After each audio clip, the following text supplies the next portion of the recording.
Hey guys, we're going to be talking about Fire Emblem Engage today. I'm going to give you my thoughts and opinions on this game, as well as just generally talk about what the game has to offer. So, let's jump into it. So the main mechanic of the game is engaging. What you do is you use a bond ring, and you pair with a character from the previous games in the series. Doing this does several things for you. Also, as a passive, you get stats that are tied to which ring you use and the bond rank associated between these two units. Leveling up your bond also does a lot of things for you. What it does is, aside from increasing your stats while paired with them, it also introduces new skills and weapons as well as staves to the table. In addition, you also get an extra turn of engage and you get one turn less of cooldown. Starting at level 5, you can start inheriting skills from your emblem rings. The only thing is the SP that you are earning will go towards that. Sometimes the skills will have a very high cost or a very low cost. Buying them immediately is always the play because you reduce the cost of the skills that are better versions of it. Unfortunately, the engage mechanic feels like an overglorified parrot mechanic and replaced the battalions, which were very unique and refreshing. I will now touch up upon something that would be considered a spoiler if you haven't played the game yet, so skip to the time on screen now in order to avoid this. They missed a huge opportunity with the emblems. So the spoiler that I'm talking about is that the enemy uses emblems themselves, but usually what happens is that their appearance is different.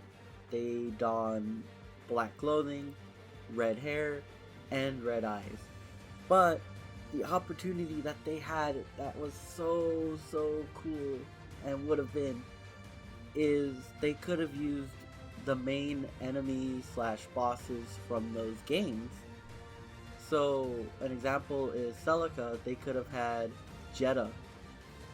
So let's just talk a little bit about the classes, and I just want to point out that the classes are cool. I really like the direction that they took with the class system. The only thing is that I'm not a huge fan of how the proficiencies and leveling up those proficiencies are. What you have to do is you have to level up your bond with specific emblems in order to gain proficiencies. I'm not a fan of this. I will say though, I am a huge fan of the classes that they added, and they're less restrictive in what weapons they allow you to use. A lot of them allow you to use swords, lances, axes, or any combination of those, such as the Wolf Knight. You're locked into daggers, but you can use any one of those 3 weapons. No idea why you'd use swords though, but hey. Every class has a second title given to them that is not the same as their class name. And what this does is it changes the emblem's skills that you're paired with. Take Corrin for example.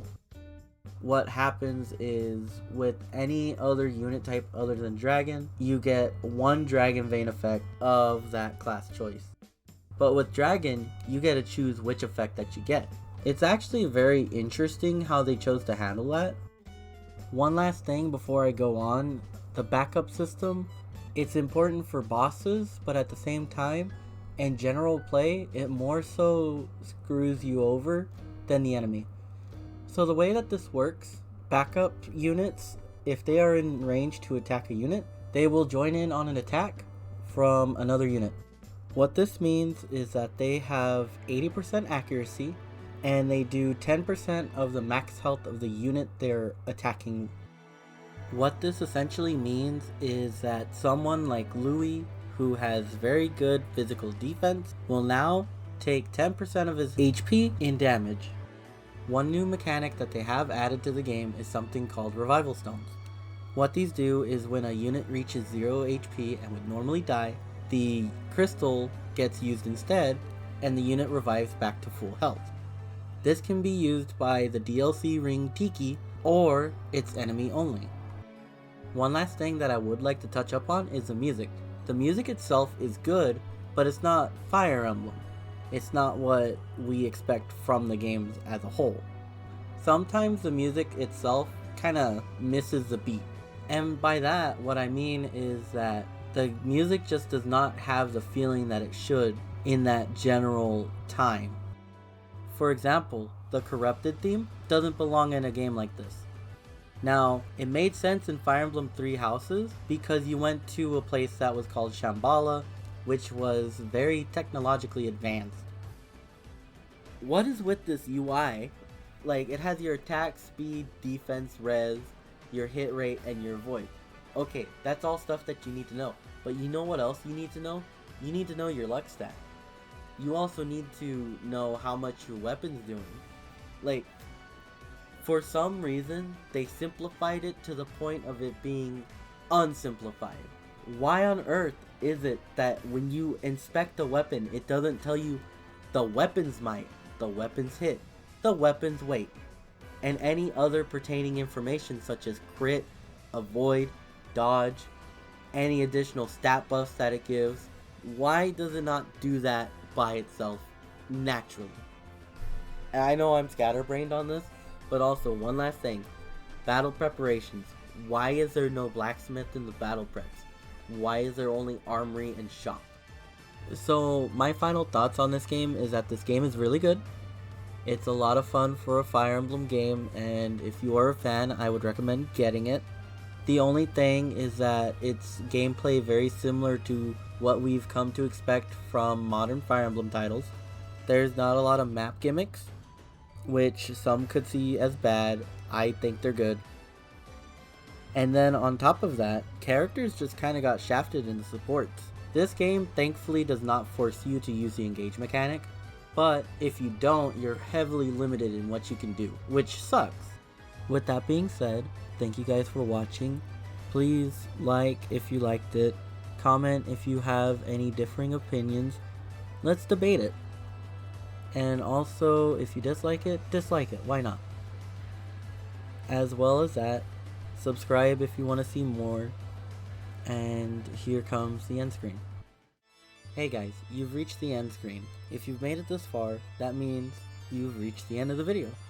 So I want to take a few moments to talk about some stuff. And as a heads up, this is unscripted. It will always be. But I just want to take a moment to say thank you guys. And if you guys have been watching my stuff, I'm sorry I haven't been putting out a lot of stuff recently. It's just I've been trying to figure something out to put outside of my streaming stuff, which I have a link to that channel in my channel, so if you want to see that, go check it out. Also, on top of that, I just want to take a moment to say that I will be streaming Maddening mode with the fixed growth rates. Apparently the newest update changed the growth rates for Maddening, the fixed, to random, which is odd, and I might do a separate run of that, but still, I just wanted to let you guys know what was going on. I'm not dead, thankfully. And once again, thank you guys for watching. Take care. I will have 2 video suggestions in the top left and top right. Maybe check those out if you guys want. And with that, I am out for real.